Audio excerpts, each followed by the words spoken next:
Nah, peraturannya itu adalah kalau listing hari pertama, untuk ARA dan ARB-nya itu dikali 2. Jadi kalau misalnya ARA-nya itu 25%, dia jadi 50% hari itu. Hari pertama doang. Prospeknya sendiri sebenarnya masih bagus ya. Kalau misalnya untuk mengejar keuntungan jangka pendek misalnya gitu ya. Halo Sobat Philip, selamat datang di podcast Talk to Philip, teman belajar investasi dan keuangan untuk masa depan. Kembali bersama saya Farah dan tentunya saya tidak sendirian karena hari ini saya ditemani oleh Halo Mas Nanda. Halo Sobat Philip, halo Farah. Nah, gimana nih kabarnya? Baik, alhamdulillah sehat. Hari ini terlihat seperti cerah ceria ya, wajah Mas Nanda berbinar-binar. Sudah siap ya untuk ngobrol hari ini? Siap. Dan tentunya hari ini kita akan berbincang-bincang seputar IPO bersama Mas Nanda dari Corporate Finance Philip Sekuritas Indonesia. Sudah siap Mas Nanda? Siap. Nah Sobat Philip semuanya, jika kalian sempat mendengar kabar dari awal tahun hingga Juli 2023 sudah lebih dari 40 emiten ya Mas ya, yang listing di Bursa Efek Indonesia. Nah di hari pertama tersebut ada beberapa emiten yang langsung ngegas nih harga sahamnya, ada juga yang terlihat lesu nih Mas Nanda, ya kan? Ya. Nah menurut Mas Nanda sendiri, bagaimana sih melihat fenomena dari IPO ini sendiri? Kalau fenomenanya sendiri sebenarnya kalau yang langsung ngegas ya, itu tuh udah dari lama. Maksudnya sudah dari sebelum IPO itu launching. Kalau dulu itu dia tidak online dan ada perbedaan peraturan, di mana peraturannya itu tidak seperti mengatur berapa persen yang dibuang ke publik ini, yang mana yang untuk book building dan berapa persen untuk yang pooling gitu.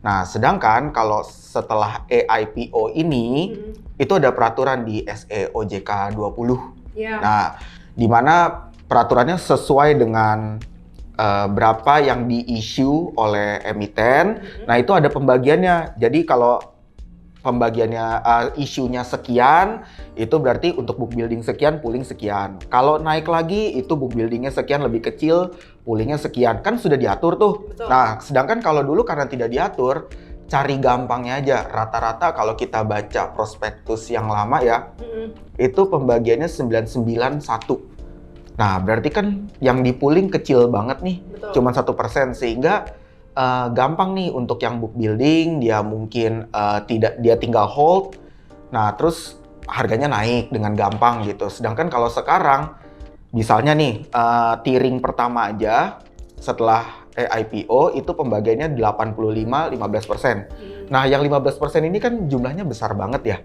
Nah itu yang agak bikin ngegasnya itu agak tersendat gitu.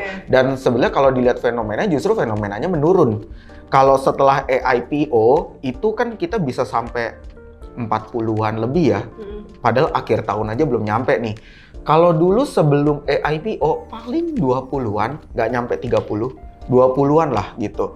Dan yang ngegas tuh hampir semuanya malah. Kalau sebelum IPO bisa, ibaratnya nih kalau kita beli semua, sial-sial 2-3 IPO kali yang nggak naik gitu. Kalau sekarang paling bisa dibagi, bisa hampir 50% naik, 50% turun gitu. Gambling ya Mas ya? Iya, lebih gambling lah. Kalau sekarang cuman, kenapa lebih rame? Satu karena online-nya. Kedua, ini mungkin masih bawaan pengertian yang lama. Jadi dia tuh memang banyak nasabah yang hobi banget pesen IPO itu sudah dari zaman dahulu. Jadi setelah berganti online masih semua dipesen, nggak ada yang dilihat, semuanya dipesen, nggak tahu mana yang naik atau mana yang turun gitu. Oke, noted. Berarti ada perbedaan sebelum dan sesudah IPO ya Mas ya berarti ya? Iya, betul. Oke, dan teman-teman semuanya, jika tadi Mas Nanda seperti online nih ya, nah sekarang sudah bisa melakukan pemesanan saham IPO di aplikasi POEMS ID ya Mas ya, di menu IPO. Jadi teman-teman misalkan lagi ngincar ya Mas ya, lagi ngincar saham IPO, bisa banget melakukan pemesanannya di menu IPO di aplikasi POEMS ID gitu. Nah Mas Nanda, jika melihat dari sudut pandang risiko ataupun keuntungannya, ada nggak sih Mas risiko dan keuntungan dari pemesanan saham IPO itu sendiri? Oh, pasti ada. Resikonya juga cukup besar ya. Tapi kita mulai dari mana nih? Keuntungannya dulu deh. Keuntungannya dulu ya. Yang asik-asiknya dulu. Asik-asiknya dulu ya. Oke. Kalau kita pesen sama IPO itu, seperti yang saya bilang tadi, ada yang langsung ngegas. Artinya kan dia sebenarnya juga tidak sempat mendapatkan ketika sudah mulai listing di bursa. Misalnya hari ini listing di bursa, dia juga nggak sempet gitu mau dia pesen dari pre-order, mungkin harganya udah keburu naik dari yang nasabah tersebut order gitu. Nah, sedangkan kalau dia ikut di pooling pada saat itu dapatnya di harga penawaran awal yang sudah fix harganya sekian nih kayak gitu. Nah, resikonya apa? Nah, tadi kan saya bilang keuntungannya dia dapat di harga awal naik. Iya, betul. Nah, kalau resikonya ya kita balik. Dia dapat di harga penawaran awal tapi turun. Gitu. Karena kalau dari saham yang udah berjalan itu kan ada track recordnya. Biasanya ini buat kayak kasar-kasarannya aja, cuman misal gambarannya aja kasar-kasaran tuh begini. Jadi bukan analisa yang kayak mendalam banget, dia cuman ini biasanya nih kalau turun sampai sini naik nih habis ini. Prediksi lah ya. Prediksi, dia prediksi, tapi kan prediksi itu tentu melihat data histori. Sedangkan ini kan benar-benar baru hari pertama, belum ada track record apapun. Jadi apapun bisa terjadi gitu. Sama kalau keuntungannya itu dibandingkan saham yang sudah listing, ya ini kan listing hari pertama. Nah, peraturannya itu adalah kalau listing hari pertama untuk ARA dan ARB-nya itu dikali 2. Jadi kalau misalnya ARA-nya itu 25%, dia jadi 50% hari itu. Hari pertama doang. Tapi resikonya balik lagi. Begitupun sebaliknya. ARB-nya juga dikali 2. Kali 2, betul sekali. Oke, jadi begitu ya Sobat Philip semuanya. Jika kalian mau cari tahu keuntungan dan risikonya, harus banget dipahami betul ya Mas ya sebelum melakukan pemesanan saham IPO itu sendiri. Nah, Mas Nanda, kalau melihat sudut prospeknya nih, prospek saham IPO itu sebenarnya cerah atau gimana ya untuk bisa mengantisipasi bahwa kita nggak mendapatkan risiko yang terlalu dalam seperti itu. Gimana nih Mas prospek saham IPO? Kalau prospeknya sendiri sebenarnya masih bagus ya. Kalau misalnya untuk mengejar keuntungan jangka pendek misalnya gitu ya. Kita lihat dari habit majority aja. Majoritinya biasanya nasabah ini bukan secara value tapi secara jumlah yang pesen ya. Majority itu biasanya short term dijual gitu. Tapi biasanya ada juga yang nahan 2-3 hari. Nah, berhubung jumlah IPO-nya lebih banyak daripada yang dahulu, satu dia bisa diversifikasi tentu. Jadi tidak perlu semuanya, karena kalau semua jadi makin kecil-kecil kan. Kalau dulu kan seperti yang saya bilang tadi, paling 20-an. Sebelum IPO. Dan sekarang, dia sekali keluar untuk penawaran, itu tuh bisa 5 IPO. Bahkan lebih gitu, bersamaan gitu. Kalau dulu tuh bisa satu selesai, atau 2-3 hari lagi listing, baru keluar satu. Jadi benar-benar bergantian. Jadi mereka, biasanya nasabah udah mulai menghitung nih, nanti selesai dari yang ini, saya ganti pesen yang ini, selesai yang ini saya ganti, nanti buat pesen yang ini, kayak gitu, udah hitung-hitungan tuh. Kalau sekarang benar-benar nggak bisa, dia harus bagi kan. Jadi harus diversifikasi, nggak perlu masuk ke semuanya. Terus yang paling pasti adalah membaca prospektus. Nah, itu dia. Jadi Sobat Philip semuanya, jika kalian notice nih, setiap kali periode IPO muncul atau terbuka ya Mas ya, pasti banyak banget saham-saham emiten yang listing, yang IPO ya maksudnya ya. Jadi ada 5 atau 4 emiten yang sekali jalan gitu. Nah, ini ternyata kalian harus nentuin ulang nih. Apakah kalian mau ambil semuanya, maksudnya pesan saham semuanya, atau ya balik lagi gitu kan ke target kalian seperti apa gitu. Dan tentunya sebelum kalian pesan saham IPO wajib banget baca prospektusnya ya Mas ya. Betul. Karena di prospektus tersebut ada laporan keuangan, ada bagaimana dana tersebut digunakan, ada bagaimana perusahaan tersebut berjalan bisnisnya dan lain sebagainya. Kalau konsumer bahkan ada foto-foto produknya, kan ada Bahkan hal-hal sepele terkecil yang kayak tata cara beli, itu pun semuanya ada benar-benar terbuka di dalam. Jadi saya kasih contoh aja ya, misalnya kayak waktu itu pernah ada suatu IPO yang sangat besar. Yang besar kan ada beberapa nih ya. Waktu itu sangat besar banget.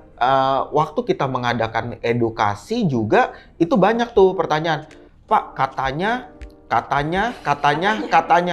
Saya bilang, mohon maaf, itu dibaca aja prospektusnya. Karena apa? Yang tadi katanya bukan isu, itu ada di dalam tulisannya. Jadi itu bukan isu lagi gitu loh. Benar. Semuanya lengkap, terbuka informasi kalau sudah IPO. Jadi Sobat Philips semuanya, di prospektus tersebut adalah kisi-kisi. Bener ya Mas ya? Betul. Kisi-kisi dari emiten yang akan listing tersebut. Jadi sebelum kalian pesan saham IPO, wajib banget pelajari prospektus. Jadi kalau misalnya kalian udah beli nih, nggak terkecoh gitu ya. Betul. Nggak terkecoh karena kalian udah paham banget dari emiten tersebut. Oke, lanjut nih Mas Nanda. Tadi kita udah ngebahas soal IPO fenomenanya. Tadi kita udah ngebahas soal keuntungan dan risikonya. Lalu bagaimana cara menilai prospek saham IPO? Nah, sekarang nih Mas, boleh dijelasin nggak sih bagaimana caranya kita tahu jadwal IPO yang akan terbit dan cara pesan sahamnya seperti apa? Cara pesan sahamnya, oke. Jadi kalau mau tahu caranya itu bisa langsung aja ke aplikasi Poems ID. Kemudian nanti ada 3 pilihannya, Prostok, Profund, Probonds. Bisa masuk ke Prostok. Langsung di homepage-nya itu ada menu IPO. Setiap hari pertama IPO itu mulai ditawarkan, langsung muncul di situ. Bisa langsung dipesan di tempat. Oh, gampang banget. Sekarang semuanya serba online. Semuanya serba online. Serba online buat Sobat Philip yang berencana beli saham IPO, langsung login aplikasi Poems ID, masuk ke menu Prostok, lalu ada menu namanya IPO. Kalian bisa cari saham-saham yang sedang ditawarkan ya Mas ya? Iya, yang betul. sedang ditawarkan, kalian boleh pilih misalkan A, B, C, D, E, F gitu. Boleh langsung beli, pesan di aplikasi Poems ID. Segampang itu gitu. Oke Mas Nanda, buat Sobat Philip yang ingin memesan saham IPO, ada strategi atau pesan-pesan nggak sih sebelum mereka beli saham IPO? Oke, buat teman-teman Sobat Philip ya, saran saya gini. Dalam 1 tahun, itu IPO-nya kan ada banyak. Jangan FOMO. Jangan FOMO, itu yang penting. Maksudnya gini, mungkin teman-teman Sobat Philip nih di sini ada yang temennya udah beli juga nih. Ya kok lu nggak ikutan? Sayang banget, kemarin naik loh gitu. Jangan FOMO, nggak apa-apa. Rezeki kan udah ada yang ngatur gitu kan. Bener. Tapi jadi gini, kalau perlu gini, seperti yang saya bilang tadi, ada 5 bahkan sampai 8 IPO sekaligus berjalan. Kadang kosong memang, tapi ketika berjalan bersamaan, tentu ngapain kita pesen semua gitu. Nggak apa-apa, pilih aja mana yang terbaik menurut Anda. Pertama dibaca aja dulu prospektusnya. Kalau misalnya tahu, wah bakal rame nih, terus waktunya kan masih panjang. Dari mulai penawaran awal sampai akhir listing nanti itu waktunya masih panjang. Sempatkanlah waktu, mana IPO yang kelihatannya menarik buat kalian. Baca prospektusnya dari awal sampai akhir. Hanya itu aja. Soalnya kalau 8-8-nya dibaca, takutnya kan capek sendiri kan. Satu aja, sempatin waktu buat baca satu itu dari prospektusnya dari halaman awal sampai akhir. Jadi, buat IPO selanjutnya, itu nggak mungkin dia baca semua. Karena tebel banget. Dia tinggal, oke, yang penting-penting yang saya baca tuh yang tinggal yang ini. Ke depannya, jadi kita ketika memilih IPO mana yang mau kita pesen, itu kita udah lebih mature gitu. Informasi apa yang kita butuhkan. Nah, untuk awal-awal nggak apa-apa. Baca doang, nggak beli pun sebenarnya nggak apa-apa. Tes dulu, oke, saya mau beli ini tapi saya nggak beli dulu sekarang. Saya kalau ada uang, saya mau pesen ini. Tes dulu, apakah analisa kita benar ketika listing yang kalau kita beli, itu naik apa enggak. Gitu. Itu buat persiapan untuk IPO ke depannya.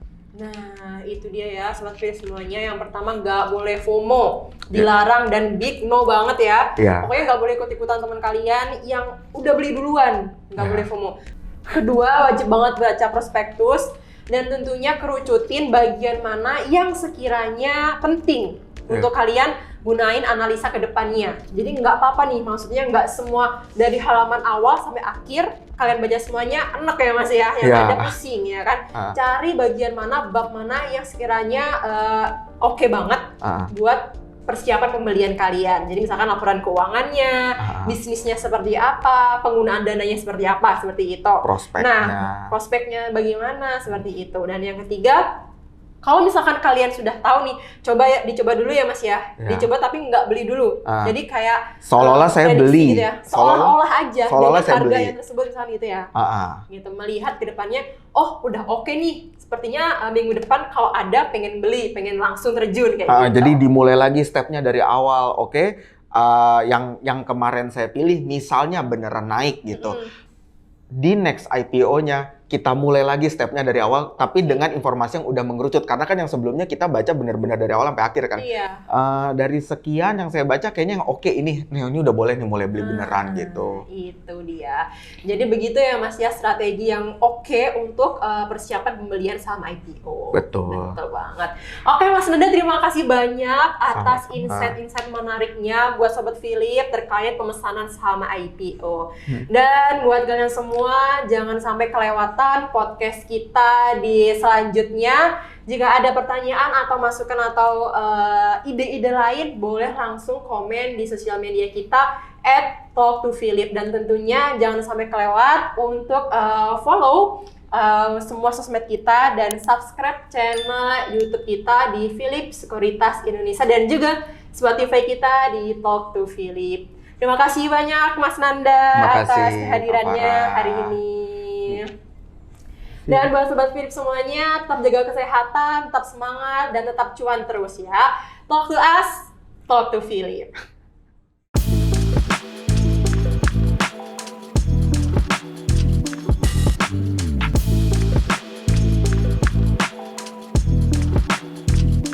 Nah, gimana nih videonya? Menarik kan? Jangan lupa like, comment, dan share ke teman-teman kamu. Dan yang paling penting, subscribe channel YouTube Philip Sekuritas Indonesia. Kamu juga bisa menonton video-video lainnya loh. See you di video selanjutnya.